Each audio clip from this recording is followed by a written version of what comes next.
अस्सलाम वालेकुम। 7 दिसंबर 2023 को तेलंगाना के चीफ मिनिस्टर की हैसियत से रेवंत रेड्डी साहब ने हलफ लिया और उनके इख्तिदार के 10 दिन मुकम्मिल हो चुके। अभी हम मुख्तसर सी नज़र बीआरएस के पिछले 10 साल के दौर इख्तिदार पर और कांग्रेस के पिछले 10 दिन के दौर इख्तिदार पर डालेंगे।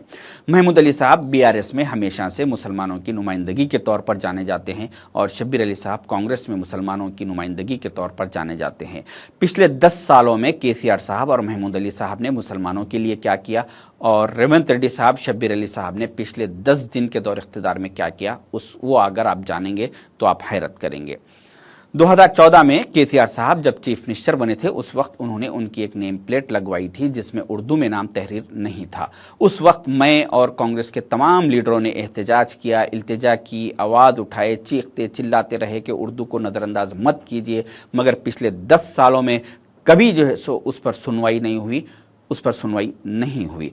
मगर 7 दिसंबर 2023 को जब रेवंत रेड्डी साहब चीफ मिनिस्टर बने उसी दिन शाम में उनकी एक नेम प्लेट बनवाई गई जिसमें इंग्लिश और तेलुगु में नाम तहरीर था।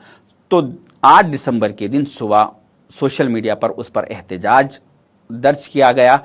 तो जैसे ही ये इत्तला शब्बीर अली साहब को मिली उन्होंने सीएम कैंप ऑफिस के जिम्मेदार हजरात से रुजू हुए और कहा कि उर्दू को नज़रअंदाज नहीं कर सकते, इस नेम प्लेट पर उर्दू में भी नाम तहरीर होना चाहिए। तो उसी दिन 8 दिसंबर के दिन शाम में वो नेम प्लेट रेवंत रेड्डी साहब की हटा दी गई और दूसरी नेम प्लेट लगवाई गई जिसमें इंग्लिश, तेलुगु और उर्दू में नाम तहरीर था।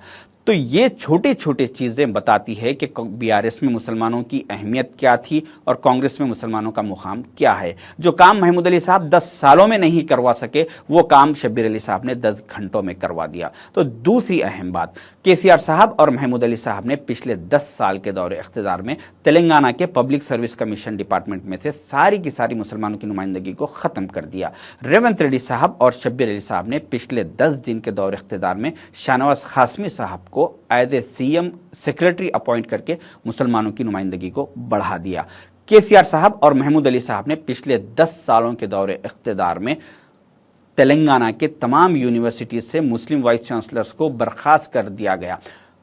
रेवंत रेड्डी साहब और शब्बीर अली साहब के पिछले 10 दिन के दौरे इख्तिदार में मुशर्रफ अली फारूकी साहब को as a chairman and managing director of TSS-PDCL appoint करके मुसलमानों की नुमाइंदगी को बढ़ा दिया गया। केसीआर साहब और महमूद अली साहब के पिछले 10 साल के दौरे इख्तिदार में तेलंगाना के राज्यसभा एमपीज में से मुसलमानों की नुमाइंदगी लीडरशिप को बर्खास्त कर दिया गया।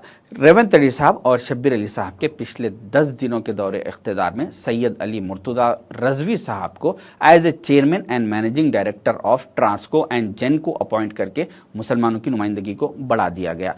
केसीआर साहब और महमूद अली साहब के पिछले 10 साल के दौरे इख्तिदार में जहांगीर पीर की दरगाह के लिए कभी 200 रुपये सेंक्शन नहीं किए गए। 2 बार ऐलानात किए गए मगर कभी सेंक्शन नहीं किए गए। रेवंत रेड्डी साहब और शब्बीर अली साहब के पिछले 10 दिन के दौर इख्तिदार में अभी जो परगी में तबलीगी जमात का इज्तिमा हो रहा है वहाँ के कुछ जिम्मेदार हजरात आके सीएम साहब से मुलाकात किए तो 1 घंटे के अंदर सीएम साहब ने एक जियो पास करते हुए 2 करोड़ 45 लाख रुपये उन्हें सेंक्शन कर दिया और वहां पर परगी के जो कांग्रेस के एमएलए है राम मोहन रेड्डी साहब उनका भी उसमें बहुत अहम रोल रहा। केसीआर साहब और महमूद अली साहब के पिछले 10 साल के दौरे इख्तिदार में रमज़ान फेस्टिवल के लिए 2 दिन की हॉलिडे के लिए सारे मुसलमान मुतालबा करते रहे मगर उस पर कभी कोई सुनवाई नहीं हुई। रेवंत रेड्डी साहब शब्बीर अली साहब के पिछले 10 दिन के दौरे इख्तिदार में मुसलमानों की रमज़ान फेस्टिवल को नज़र में रखते हुए 2 दिन की हॉलिडे डिक्लेयर कर दी गई। केसीआर साहब और महमूद अली साहब के पिछले 10 साल के दौरे इख्तिदार में ओल्ड सिटी को डेवलपमेंट से महरूम रखा गया। मेट्रो प्रोजेक्ट को ओल्ड सिटी के बॉर्डर पर लाकर रोक दिया गया और ओल्ड सिटी में स्टार्ट नहीं करवाया गया ताकि ओल्ड सिटी डेवलप ना हो सके। रेवंत रेड्डी साहब और शब्बीर अली साहब के पिछले 10 दिन के दौरे इख्तिदार में मेट्रो प्रोजेक्ट ओल्ड सिटी में स्टार्ट करवा दिया गया।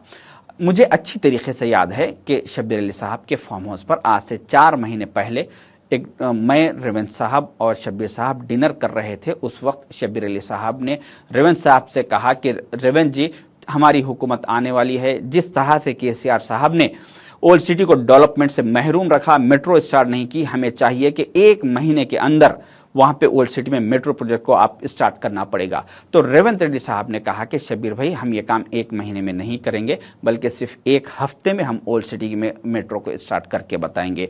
आपने देखा कि 6 दिन के बाद, रेवंत रेड्डी साहब सीएम बनने के 6 दिन के बाद ओल्ड सिटी में मेट्रो प्रोजेक्ट को सैंक्शन कर दिया गया। कुछ ओल्ड सिटी में लोग कहेंगे कि ये तो भाई का कारनामा है, भाई रेड्डी रहो या राव रहो, भाई को किससे काम लेने आता है, ये मेट्रो प्रोजेक्ट भाई का कारनामा है। ऐसा कुछ भी नहीं है।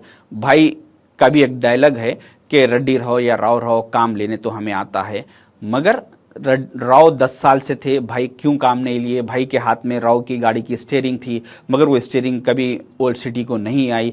तो ये भाई का कारनामा नहीं है, ये कांग्रेस का कारनामा है। भाई को काम लेने नहीं आता, बल्कि कांग्रेस को काम करने आता है। ये जो मेट्रो प्रोजेक्ट का जो सारा का सारा सेहरा है, ये कांग्रेस के सर जाता है। इस सेहरे की एक फूल की पत्ती भी भाई को नहीं जाती, क्योंकि ये भाई का नहीं, बल्कि कांग्रेस का कारनामा है। मैंने मुख्तसर सा कैलकुलेशन ओल्ड सिटी के मेट्रो प्रोजेक्ट पे किया हूं कि जैसे ही मेट्रो प्रोजेक्ट ओल्ड सिटी में कंप्लीट होगा, तो उसके बाद वहां पर ओल्ड सिटी वालों का 55,000 करोड़ का बेनिफिट होने वाला है, उनका फायदा होने वाला है। जिस रोड से मेट्रो प्रोजेक्ट गुजरेगी, वहां के उस रोड के प्रॉपर्टीज की कीमत डबल हो जाएगी। जिसका 1 करोड़ की प्रॉपर्टी है, उनकी 2 करोड़ रुपए की हो जाएगी। और जहां पर मेट्रो स्टेशन पड़ेगा, उसके आसपास के कई इलाके तक वहां के हर घरों की जमीनों की कीमत बढ़ जाएगी, जिससे कम से कम ओल्ड सिटी वालों का 55,000 करोड़ का फायदा होगा। तो जिस चीज को केसीआर साहब, बीआरएस और एमआईएम ने आज तक 10 सालों से रोक के रखा था, अब वो काम रुकने वाला नहीं है। इंशाल्लाह अब कांग्रेस गवर्नमेंट इसको करके बताएगी और ओल्ड सिटी को डेवलप करके बताएगी। शुक्रिया, अल्लाह हाफिज।